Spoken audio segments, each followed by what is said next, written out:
அறுபடை வீடுகள் மற்றும் அதன் வரலாறு இந்த பதிவில் பார்க்கலாம் வாங்க.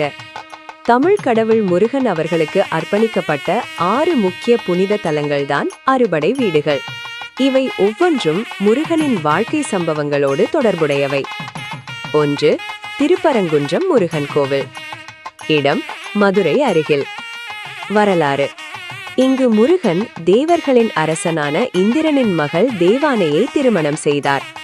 இது முருகனின் திருமண தலம். 2. திருச்செந்தூர் முருகன் கோவில். இடம் கடற்கரை அருகில். வரலாறு: இங்கு முருகன் அசுரனான சூரபத்மனை போரில் வீழ்த்தினார். இது சூரசம்ஹாரம் நடைபெற்ற தலம். 3. பழனி முருகன் கோவில்.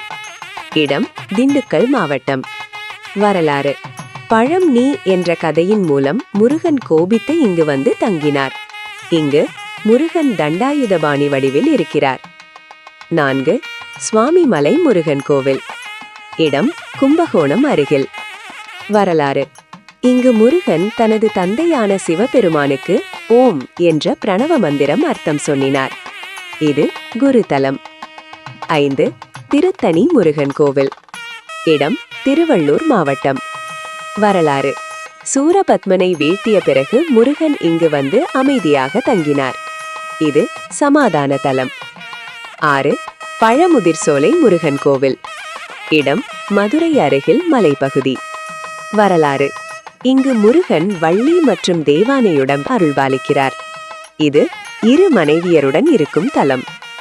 அறுபடை வீடுகளின் முக்கியத்துவம்: முருகனின் வாழ்க்கை முழுவதையும் காட்டும் 6 கட்டங்கள். ஆன்மீக வளர்ச்சிக்கு முக்கியமான தலங்கள். தமிழ் கலாச்சாரத்தின் அடையாளம்.